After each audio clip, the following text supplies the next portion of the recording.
Late होत आहे मला व्हिडिओ टाकायला, समजून घ्या जरा. हा खूप पारच्या बड्डेच्या आधीचा नंतरचा तुम्हाला व्हिडिओ सगळ्यांना आहे. प्रश्न पडला असणार की हा कोण तब्येत ठीक आहे. नाही आहे, तर त्याच्यामुळे माझे जे नाही जमत इंस्टावरचे आहे फॉलोवर्स टाकायला. आहेत त्यांना माहिती आहे की हा तर कोण हे आहे. बघा, आमचं हा एक दुसरा रत्न तिसरा आलेला कोण आहे. नसून हा माझा एक अजून एक रत्न क्यूट आहे. तो. एकाला बघा जन्म तुम्ही. मी दिलाय आणि एकाला 15 दिवसाचा असताना पारसचे पप्पा घेऊन आलेले आहेत करोनाच्या टायमाला. आता 6 वर्षाचा तो होणार आहे पुढच्या महिन्यामध्ये.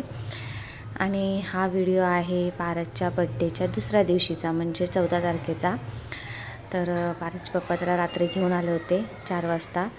आणि घेऊन आले म्हणजे की तो माझ्यासोबत नसतो, तो माझ्या सासूकडे असतो काही कारणास्तव, कारण की मला कामासाठी बाहेर जावं लागतं आणि तो एकटा घरी राहत नाही.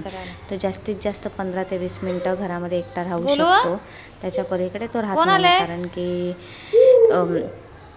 एक छोटंसं ॲक्सिडेंट झालं होतं आमच्यासोबत, म्हणजे की ह्याला अजून एक भाऊ पण होता.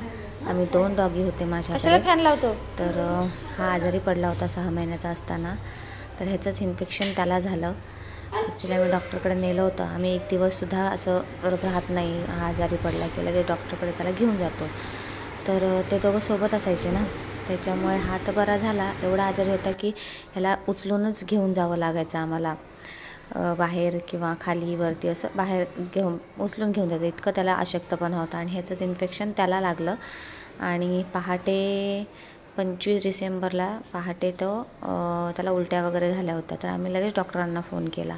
तर डॉक्टर बोलले जे ह्याला औषधं चालू आहे तेच त्याला द्या. मग आम्ही दिले. त्याच्यानंतर त्यांनी खेळायला वगैरे लागला, पण आम्ही मार्केटमध्ये गेलो होतो.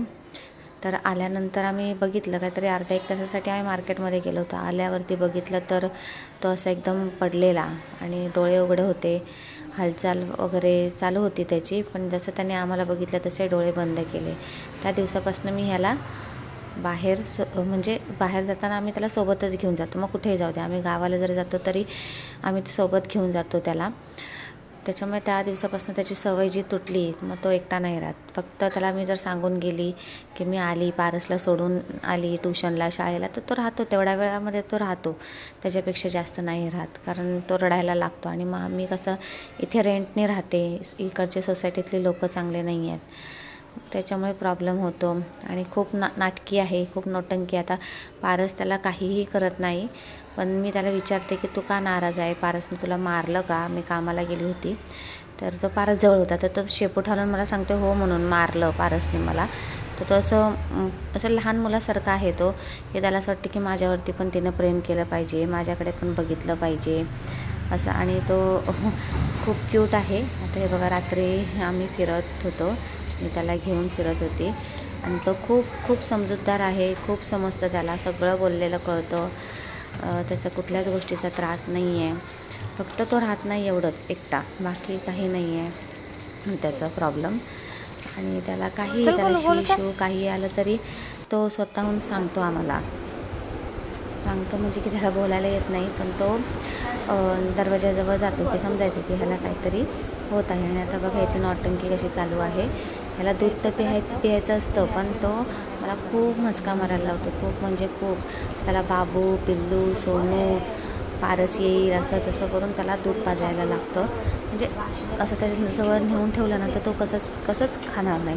आणि ते फक्त माझ्यासोबतच चालतं. जर मी त्याला असं नेऊन ठेवलं ना तर तो कसंच पिणार नाही किंवा काहीच खाणार नाही. पण हे जर पारसच्या पप्पांनी केलं ना तर तो चुपचाप खाऊन घेणार, समोर ठेवलं की खाऊन घेणार. पण म्हणजे त्याला कळतं की ही आपली आई आहे, ही आपल्याला माया करणार, असं ह्या गोष्टी त्याला खूप चांगल्या कळतात. आता तुझ्या डोक्यानं हात फिरवला, त्याला म्हणजे एकदम हे केलं ना लहान मुलासारखं ट्रेक की तो खातो. आणि हे सगळ्या गोष्टी तो माझ्याकडनं अपेक्षा करतो, बाकी कधीच कोणाकडनं करत नाही. कारण मी त्याला लहानपणापासून ती सवयच लावलेली आहे. आणि मी चालली होती सकाळी कामाला, तर जे त्याचं इकडे आल्यावरती जे रुटीन आहे ते तसंच राहतं की मी त्याला पहिलेपासून की मी कामावरती जाताना मी पारसला आणि त्याला खाऊ पिऊ घातल्याशिवाय घराच्या बाहेर जात नाही. भले मला कितीही लेट होऊ दे, कारण किती झालं तरी मी त्याला म्हणजे आईचंच प्रेम दिलेलं आहे, त्याच्यामुळे मी त्याला उपाशी नाही ठेवू शकत. आता बघा तो सगळं फिनिश करणार आहे, बघा सगळं फिनिश केलं आहे. पण त्याला खूप म्हणजे खूप मनवलं तेव्हा त्यांनी ते फिनिश केलेलं आहे. आता बघा बघतो, आता त्याचं काहीच टेन्शन नाही आहे. आता तो आरामामध्ये राहणार. आणि पारसचे पप्पा आहेत घरी, ते पहाटे आले होते, त्याच्यामुळे ते झोपलेले आहेत आता. तर तो आता त्यांना सोडून पण कुठे आजूबाजूला तो जाणार नाही, म्हणजे बाहेरच्या रूममध्ये वगैरे कुठेच नाही. जिथे आपण असणार तिथेच तो असणार. आता पारस नसला तर दिवसभर तो माझ्यासोबत असतो ना, तर मी किचनमध्ये गेली का तो बेडरूमच्या इथे बसणार, किंवा मग मी बेडरूममध्ये असली तर तो बेडरूममध्ये येणार, मी हॉलमध्ये असली तर हॉलमध्ये येणार असे. आणि बाहेर बघा केवढा पाऊस पडत होता 14 तारखेला, खूप पाऊस पडत होता. आणि ह्या पावसामध्ये मी कामावरती जाऊन आली होती, असं आहे. हे एवढा पाऊस आहे बाहेर. पावसाने तर काय खूपच हैराण करून ठेवलं होतं. आणि त्या पावसाच्यामुळेच मी खूप आजारी पडली होती. आणि व्हिडिओ लेट येण्याचं कारण पण हेच आहे की मी खूप जास्त आजारी होती, त्याच्यामुळे मला काही एवढं जमलं नाही व्हिडिओ टाकायला. आणि हे बघा इकडे नौटंकी चालू आहे याची.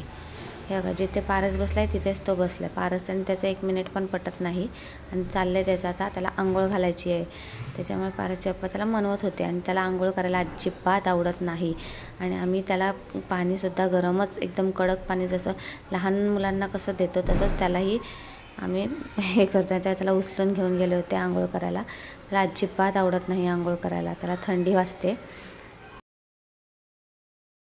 तर इकडे त्याची आंघोळ झाली होती आणि पारसचे पप्पा त्याला एकदम सुक्खं कोरडं करत होते, कारण त्याला एकदम असं खूप जास्त असं पुसावं लागतं.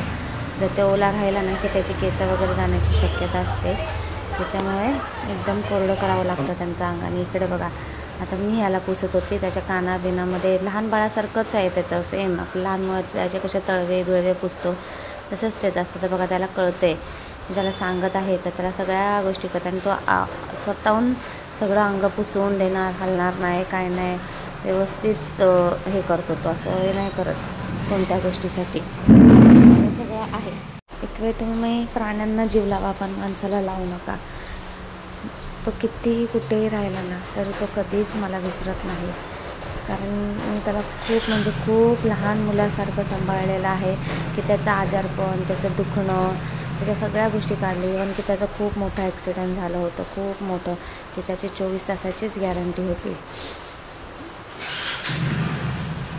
तेव्हाही त्याला आम्ही खूप छान सांभाळलं. डॉक्टरांनी सांगितलेलं की तो 24 तासाच्या वरती राहू शकत नाही जिवंत. मग त्याला रात्रभर मी त्याच्या बाजूला राहिली, सारखं त्या दुसऱ्या दिवशी बघितलं तर तो व्यवस्थित होता. सारखी त्याला मी आवाज द्यायची, तो बघायचा माझ्याकडे. आणि इतकं की पूर्ण वरची त्याचं ते ब्राऊन कलरचं जे केस आहेत ना ते पूर्ण सगळं उडलेली ती खोपडी त्याची. मग त्याला त्यातूनही मी वाचवलेलं आहे वेळेवरती. मी आणि माझ्या मुलांनी त्याला एवढं, म्हणजे की तो औषध प्यायला खूप कंटाळा करतो, खूप पळतो इकडे तिकडे. त्याला जबरदस्तीने औषध पाजणं, त्याला खाऊ घालणं, असं या सगळ्या गोष्टी, म्हणजे त्याला खूप खूप म्हणजे खूप हे करूनच डॉक्टर पण आश्चर्य झाले की हा एवढं म्हणजे आता वाचला हा यातून, कारण की बिलकुल गॅरंटी नव्हती. त्याचा तर एक पायसुद्धा जो आहे मागचा तो सुद्धा तुटला होता. डॉक्टर म्हणलेले की ऑपरेशनशिवाय हा उभा नाही राहू शकत.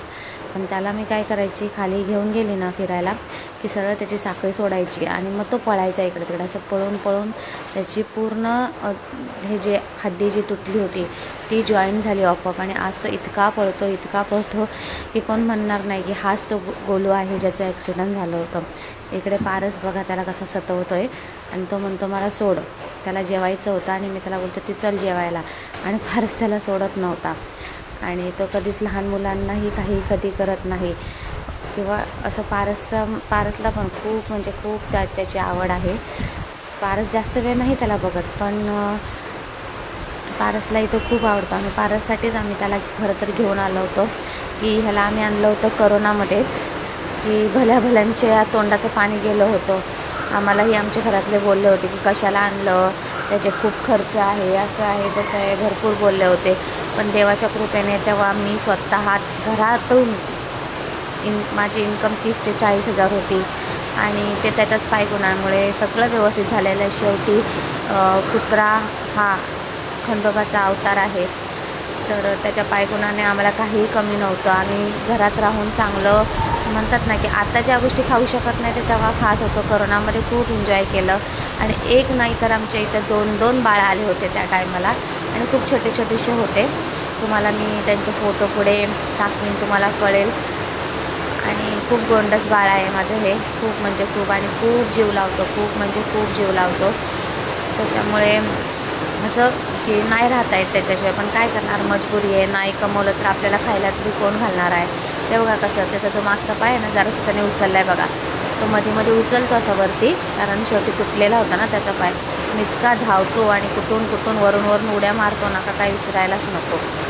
आता मी त्याला म्हणते तू जेवायला चल चल म्हणून तो येतो, आणि पारस त्याला म्हणतो नको जाऊ, माझी मम्मी आहे, तू नाही जायचं, असं त्याला बोलत होता. आणि त्याला सतवत होता. तो बघा कसा रागाने बघत आहे, आणि तो मला सांगतोय, खुणवतोय की ह्याला सांग म्हणून, तो मला यायचं आहे, मला जेवायचं आहे. पारस त्याला मुद्दा म्हणून सतवत होता. पारस खूप सतवतो त्याला, की म्हणे मी नसताना तर त्याला घाबरवतो. मी रिमोट कंट्रोलची गाडी आहे पारसची, तो घाबरतो, त्याच्यातनं आवाज वगैरे येतात ना, तर तो घाबरतो आणि पारस त्याला घाबरवतो. बघा तो बघत आहे, तो सांगतोय मला की म्हणजे पारसला सांग, पारस मला येऊ देत नाही आहे असं. खूप त्रास देतात, आणि ह्या दोघांची मस्ती खूप चालते, खूप म्हणजे खूप, आणि खूप आम्हाला त्याची आठवण येते. मी कधी कधी त्याला पारसच्या पप्पांना इकडे घेऊन यायला सांगते. आता पण तो आला होता 2-3 दिवस आमच्याकडे, नंतर तो गेला. तो एकटा राहत नाही, एवढाच फक्त प्रॉब्लेम आहे त्याचा. हे सांगण्याचं एकच गोष्ट होती की आपण माणसाला किती जीव लावला तरी काही उपयोग नसतो, पण प्राणी एक अशी गोष्ट आहे की तो एकदा जर त्याला कोणी जीव लावला ना तर तो आपल्यावरती कधी संकट पण येऊन देत नाही. इतकं म्हणजे बघा 6 महिन्याचे हे 15 दिवसाचे आणले होते तेव्हाचे गोड बाळ आहेत माझे. आणि हा बघा माझा दुसरा डॉग आहे जो ऑफ झाला 6 महिन्याचा असताना, त्याचा भाऊ आहे. आणि हे खूप छानसे क्यूटसे आमचे फोटो आहेत त्याच्याबरोबरचे. आणि मी त्याला आणत असते मध्ये मध्ये कधी कधी, कारण नाही करमत, लहानाचं मोठं केलेलं आहे त्याला त्याच्यामुळे. तर तुम्हाला कसा वाटला व्हिडिओ नक्की सांगा, आणि like share comment subscribe. Thank you.